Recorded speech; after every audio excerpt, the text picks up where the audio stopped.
Jadi mak ni satu lah ni. Kalau klik-klik mata dah. Kita beri oleh kita. Kita boleh tukar di sini. Set video. Kita terbang tadi.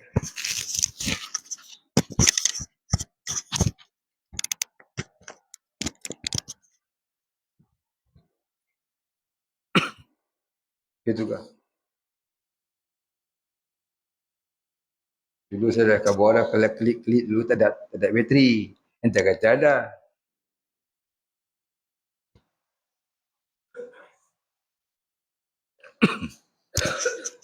Ada bateri tak charge.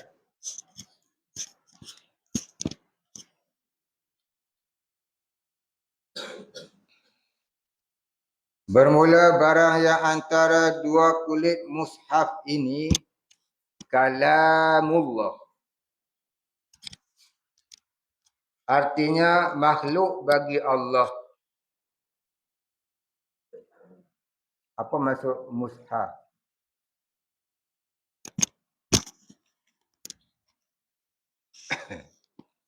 Apa maksud mushaf? Ada orang baca mashaf. Ada orang baca mushaf. Ada orang baca mishaf.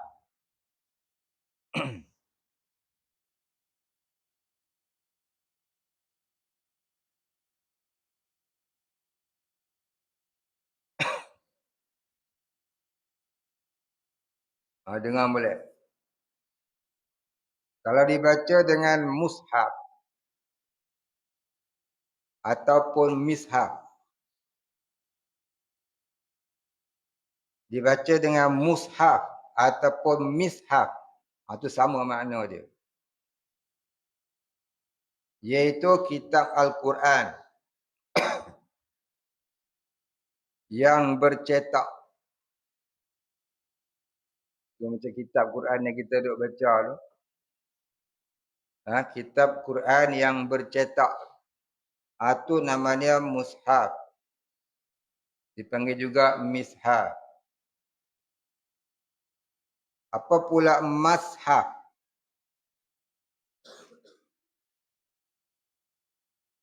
Mashaf ni iaitu naskah Al-Quran yang bertulisan tangan.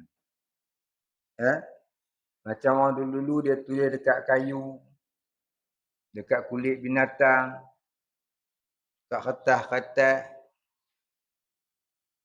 Belum dibukukan lagi tu. Tu namanya mashaf. Jadi kalau orang kata mashaf ni, iaitu ayat-ayat Al-Quran yang bertulisan tangan. Yang bertulis di kayu, di pokok, di kayu, di kulit-kulit binatang, di kertas-kertas. Itu namanya mashaf. Dia beza dengan mushaf. Apa pula Al-Quran? Al-Quran itu kalamullah. Al-Quran itu ialah kalamullah. Itu perkataan Allah. Yang qadim lagi azali. Baik, habis. Itu asal maknanya.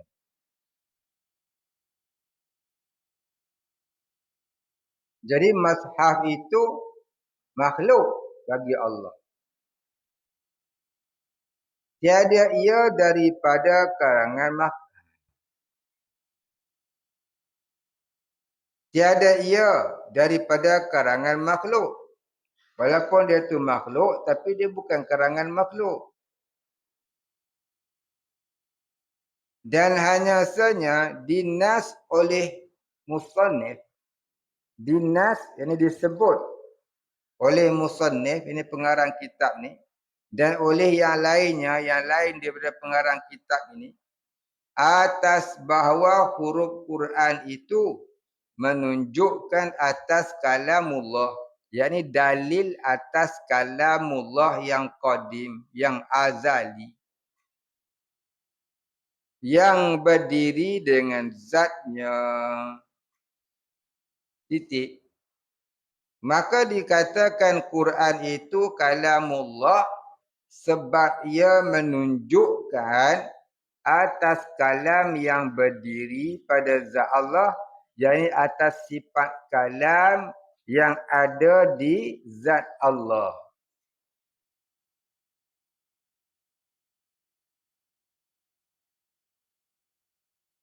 Dan telah muafakatlah Ahlus Salaf akan haram mengatakan Quran itu makhluk. Quran yang mana? Quran ni ada dua. Satu Quran di zat Allah. Satu kitab Quran yang kita duk baca. Baik. Dua-dua ini tak boleh kita katakan makhluk. Tak boleh kita sebut dia makhluk. Tak boleh kita sebut dia makhluk. Kalau dikatakan kitab Al-Quran yang kita baca itu, kita kata itu makhluk, hukumnya haram, berdosa. Tapi kalau kita kata sifat kalam di zat Allah Ta'ala itu makhluk, itu kafir, murtad.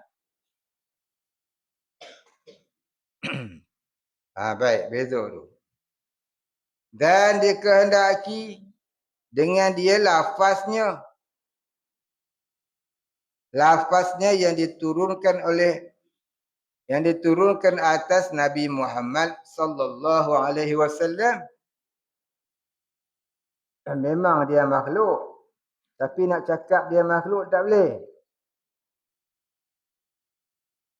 Memang Quran kita baca tu makhluk. Bahasa Arab pun khotah. Tapi nak kata dia makhluk tak boleh. Khotah tu saja tak apa. Ya, lafaz yang kita baca tu tak boleh kita kata makhluk. Walaupun dia makhluk pasal bahasa Arab. Tapi tak boleh kata makhluk pasal apa? Takut dipaham oleh orang yang tak mengaji, yang tak faham tauhid. Dia kata makhluk, kalam di zat Allah pun makhluk juga. Oh, kalam Allah ni bahasa Arab punya. Takut dia faham kalam di zat Allah tu bahasa Arab, makhluk juga. Maka sebab tu tak boleh kata ya, kitab Quran yang kita baca tu adalah makhluk. Habis nak kata apa? Kena kata dalil sifat kalam di zat Allah. Kitab Quran ni kalam makhluk ke qadim? Makhluk ke azali? Maka kita kena jawab, kitab Quran yang kita baca ini adalah dalil sifat kalam di zat Allah. Jangan jawab qadim, jangan jawab azali. Nak kata qadim ada bahasa Arab, nak kata azali ya ada bahasanya tu. Azali macam mana?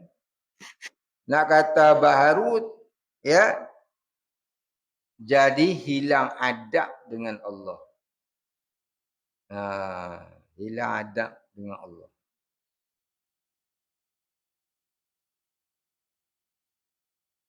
Yang berdiri dengan zatnya. Habis.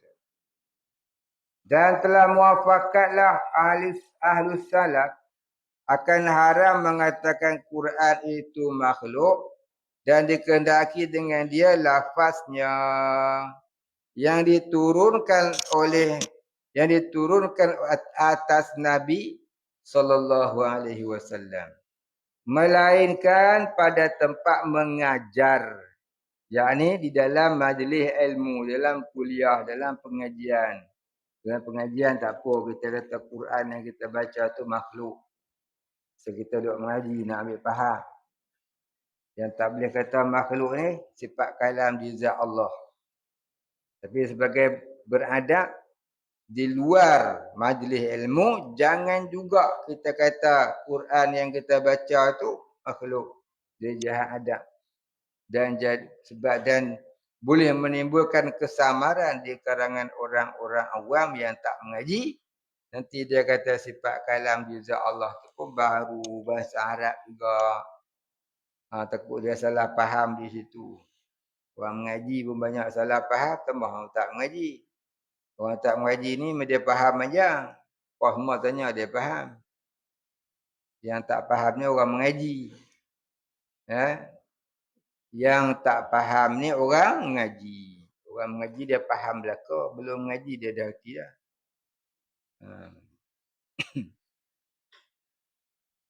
Baik, habis. Melainkan pada tempat mengajar. Supaya jangan memberi waham. Jangan memberi keraguan.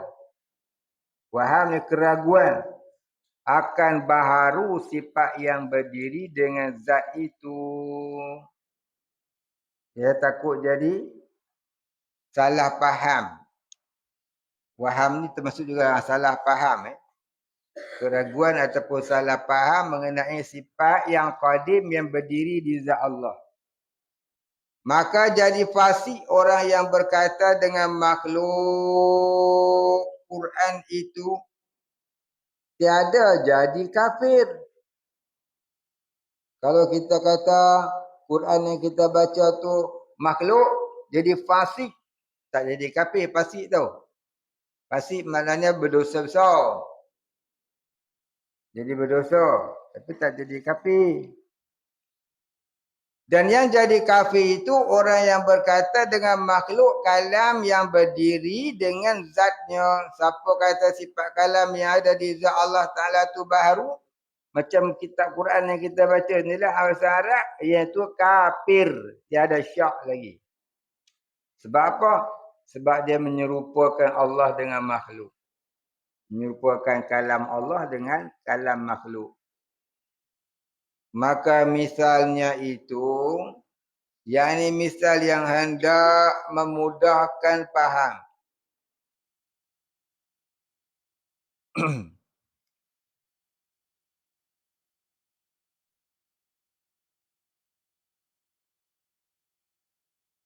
Padahal Allah Ta'ala Maha Suci. Seperti itu misal. Kita tak boleh nak misalkan Allah dengan sesuatu. Tapi sekadar mengambil faham. Kalau tak dibuat misal orang tak faham, maka itu hukumnya harus. Sesuatu tidak boleh ataupun haram dibuat misal ke atas Allah. Melainkan untuk memudahkan faham. Tulis tu. Jangan duduk dengar macam tikus. Sesuatu tidak boleh, yakni haram, dibuat misal ke atas Allah. Melainkan untuk memudahkan faham. Sebab belajar. Sebab belajar. Bukan sebab nak tunjuk siapa terror. Baik, habis.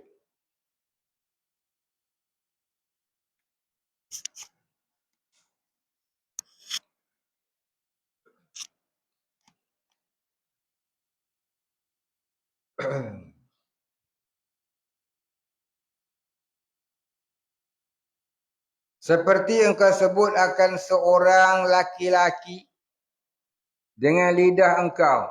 Maka sebutnya seorang laki-laki itu, yakni lafaz yang engkau menyebutkan laki-laki itu masuk pada lidahmu. Dan zat laki-laki, ini tubuh ataupun jasad laki-laki itu, laki-laki yang kena sebut itu, tiada masuk pada lidahmu. Contohnya kita sebut nama Umar. Yang keluarnya bunyi Umar. Umar tak ada kat lidah kita. Umar ada kat mana? Tu Umar. Dia handsome tu. Tu Umar. Kita sebut Umar, Umar masuk kat lidah kita tak? Tak masuk. Masuk bunyi lah. Umar. Umar tak masuk lidah kita. Itulah nak dibuat tamsilnya tu. Tentang kalamullah. Yang kita sebut itu ialah ibarat daripada kalamullah yang qadim. Adapun kalamullah yang qadim tak masuk kaedah kita. Apatah lagi zat Allah.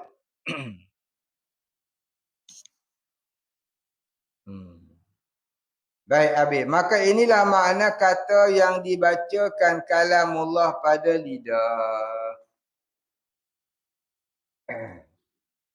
Baik Habib.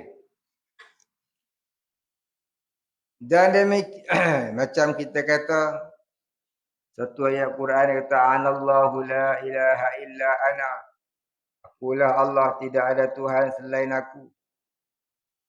Adakah kita mengaku kita Tuhan? Tak. Habis itu kita membacakan firman Tuhan. Bukan kita mengaku kita Tuhan. Kita membacakan firman Tuhan. Baik habis. Dan demikian lagi apabila menyuruh akan kamu oleh seorang laki-laki atau menegah ia akan kamu akan suatu, maka adalah engkau ingatkan pada hatimu akan suruhnya dan tegahnya jua. Tiada masuk laki-laki itu pada hatimu. Titik. Inilah makna kata yang dihafazkan di dalam hati. Kita hafal Quran. Tak banyaklah Fatihah. Tahapan. Yang masuk dalam hati kita surah Al-Fatihah. Yang punya kalam tu masuk tak? Yang punya kalam tu tak masuk. Yang masuk hanyalah lafaz yang dihafaz. Lafaz yang dihafazkan. Yang punya lafaz tu tak masuk. Jadi nak buat misal macam mana?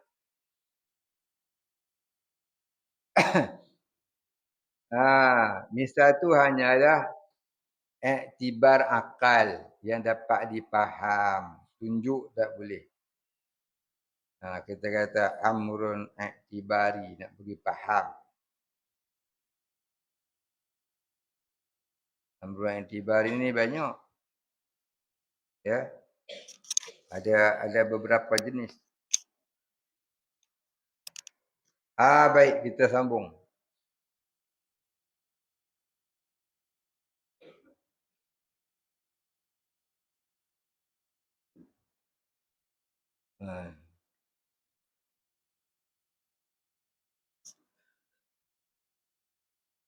Dan demikian lagi engkau suratkan nama laki-laki di dalam surat.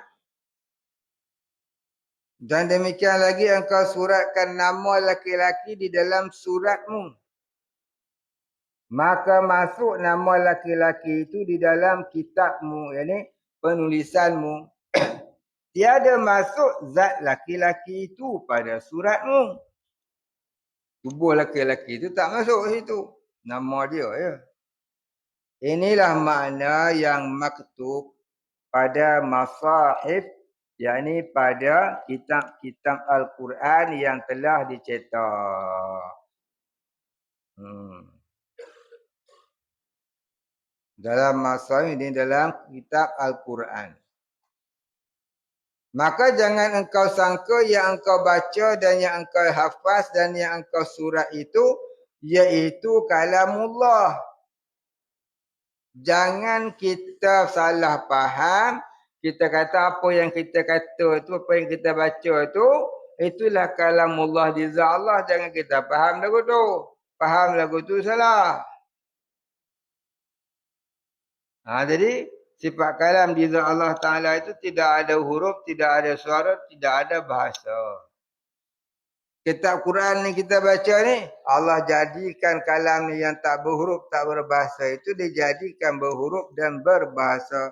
Dan diperintahkan oleh Allah Ta'ala oleh qalam untuk menulis kalamnya di lauhum mahfuz. Maka yang tertulis di lauhum mahfuz itu itulah makhluk. Tapi jangan kata makhluk jadi biadab, jadi tak ada adab, jadi tak beradab dengan Allah. Kata sahaja apa? Dalil sifat kalam di zat Allah. Baik, sampailah. Ianya diturunkan kepada Nabi kita Muhammad. Baik, habis. Maka jangan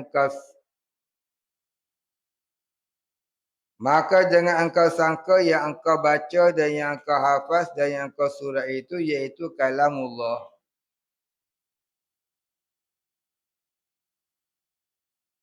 Jangan disangka itulah kalamullah yang qadim, ya. Dan hanya saja ia yang menunjukkan kalam Allah yang qadim juga. Ini dalil sifat kalam yang qadim di zat Allah. Dan kalam Allah yang qadim itu tiada bercerai dengan zatnya yang qadim, lagi tiada berhuruf dan tiada bersuara, seperti yang telah lalu sebutnya, yang telah lalu diterangkan. Dan tiada masuk kalam Allah itu dalam sekalian kitab daripada Quran dan Taurat dan Injil dan Zabur. Maka tiada bercerai selama-lama dengan zatnya. Kalam-kalam itu ada di zat Allah, tak bercerai tangga dari zatnya. Tetapi kaul yang tahqiq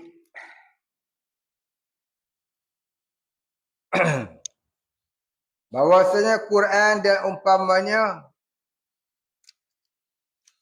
seperti Taurat, yakni seperti kitab Taurat yang diturunkan kepada Nabi Musa itu, menunjuk ia atas barang yang menunjuk atasnya oleh sifat yang qadimah. Iaitu dalil atas sifat Allah Ta'ala yang qadim.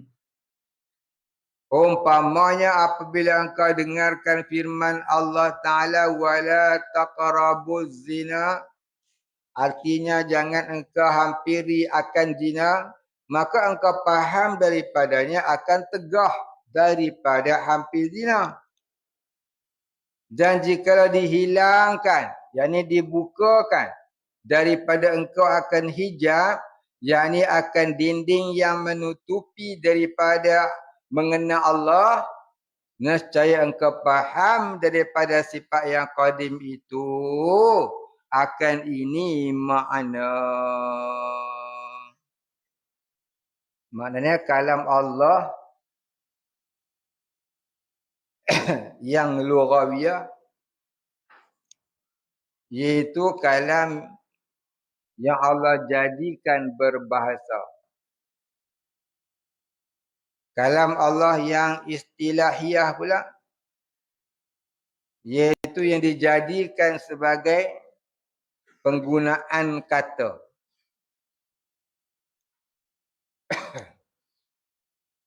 Maknanya Allah jadikan kalamnya itu berbahasa Arab sebagai penggunaan kata untuk Nabi Muhammad yang berbahasa Arab, sebab dia orang Arab. Kerana Nabi Musa berbahasa Qibti, kerana dia bercakap dalam bahasa Qibti, itu hikmahnya. Hikmah Allah jadikan kitab itu Arab, kitab itu Qibtiyah, kitab itu Ibrani, kitab itu Syriani. Baik, habis.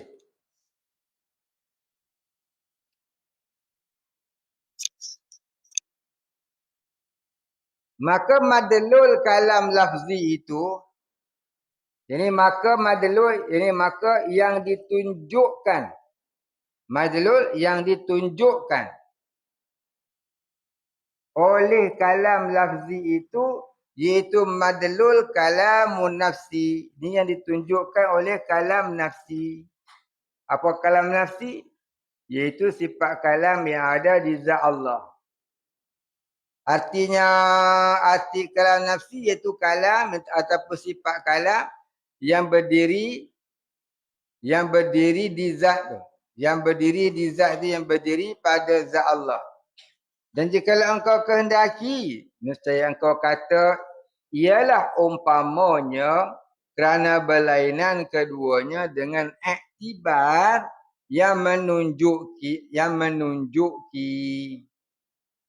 Oi, panjang pula. Oi, panjang. Oh, bolehlah sikit. Dengan iktibar yang menunjuki.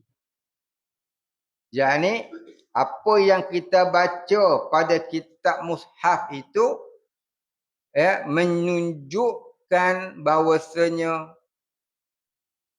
adanya sifat kalam di zat Allah Ta'ala.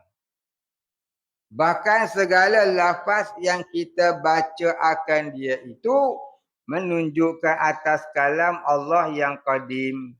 Ini menjadi dalil adanya sifat kalam di zat Allah. Iaitulah sifat kalam yang qadim. Dengan jalan dilalah. Yang ini jalan dilalah iltizam yang urki. Apa dia? Dilalah iltizam yang urki, yang urfi. Uruf, yang urfi, uruf. Apa dia? Maknanya menunjukkan yang mesti ada pada umumnya. Iaitu, faham? Tulis. Dilalah iltizam urfi maknanya menunjukkan yang mesti ada pada umumnya. Dilalah tu maknanya menunjukkan, iltizam maknanya yang mesti, urfi pada umumnya. Yang pada umumnya, pada kebiasaannya. Kalau ada lafaz, tentu ada sifat yang boleh melafazkan. Kalau tidak, macam mana nak ada lafaz? Kalau boleh bercakap, tentu ada sifat yang menyebabkan dia boleh bercakap. Iaitu sifat apa? Sifat pembicara. Kalau tak ada sifat tu, macam mana dia nak kata bicara? Gitu maksudnya. Baik, habis. Kerana tiap-tiap orang yang ada baginya kalam lafzi, lazim pada uruf bahawa ada baginya kalam nafsi. Kalau orang tu boleh bercakap, tentulah dia tu tak bisu. Dia ada sifat pembicaraan. Takkan dia bisu tiba-tiba boleh bercakap. Ya, jadi boleh dia bercakap, lazimnya dia ada sifat pembicaraan. Mesti ada sifat pembicaraan. Ya, iltizam ni maknanya apa? Iltizam ni maknanya yang mesti. Yang mesti. Tak dapat tidak. Tu kata iltizam. Baik, habis mak situ kita. Kita berhenti situ. Kemudian katanya bermula Tuhan kita.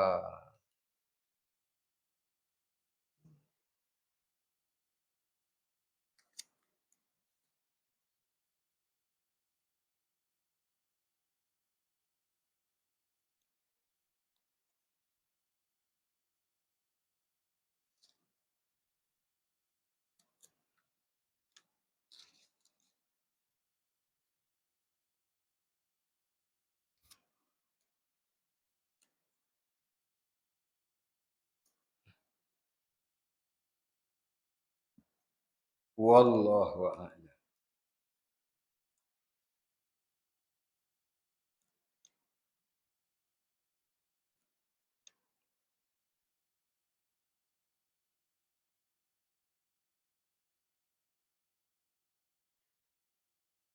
Mohon bertanya, antara perkara yang membatalkan syahadatain adalah menjatuhkan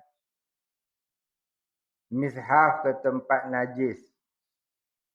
Adakah ia termasuk kitab Al-Quran yang dicetak? Atau juga tulisan dari ayat Al-Quran yang ditulis?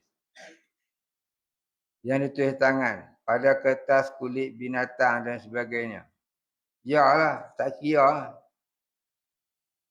Sama ada kertas Quran juga ataupun kertas-kertas yang kita tulis ayat Quran juga. Kita buang ke tempat najis. Makna menghina dia. Menghina dia jadi murtad. Bukan kata kitab Quran saja, kitab-kitab agama pun. Kitab agama ni kita baca ni kitab Aqidatun Najin. Kita ambil lempak dalam parit. Pilih pol dalam parit.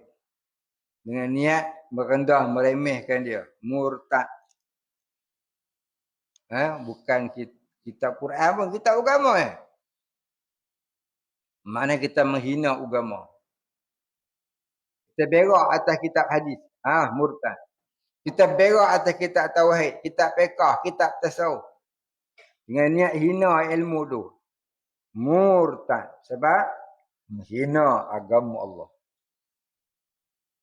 Wallahu a'lam. Jadi kata melemparkan ke tempat najis tu macam mana? Termasuklah kita telan makan dia. Sebab bila kita telan, dia akan pergi tempat najis dalam maidah. Maka jadilah seperti membuang ayat Quran ke tempat najis. Maka hukumnya haram. Dosa. Kalau niat menghina, jadi murtad. Baik. Melainkan, kata setengah ulama, untuk diambilkan manfaatnya sebagai perubatan. Contohnya dibacakan pada air. Kalau dibacakan pada air, diminum, itu tidak menjadi masalah. Sebab yang masuk tu bukan ain ayat.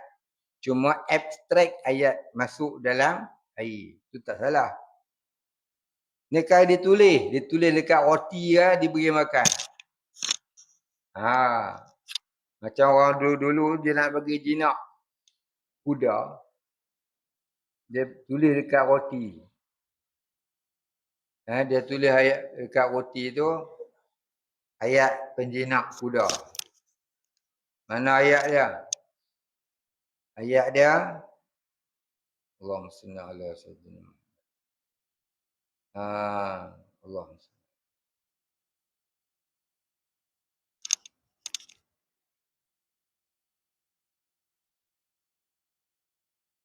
Yuhibbunahum ka hubbillah. Walladzina amanu asyaddu hubban lillah. Okay. Tu dia nama darah haid. Dia keluar kuat haid, hidung. Hidung kan duduk dekat haid kepala.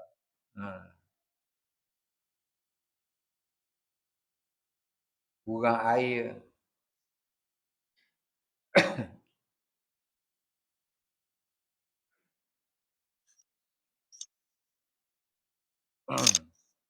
Puasa kereta je lupa.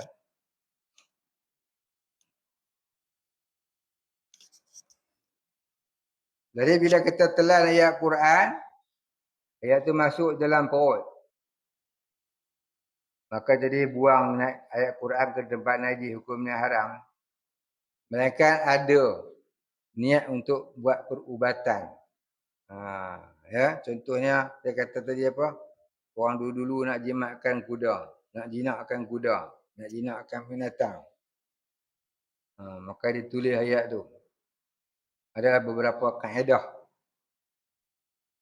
Beberapa ayat-ayat yang dibuat sebagai ayat penjinak. Antaranya seperti yang saya sebutkan tadi. Jadi dengan niat untuk melakukan perubatan itu hukumnya harus. Niat untuk merendahkan dia hukumnya haram.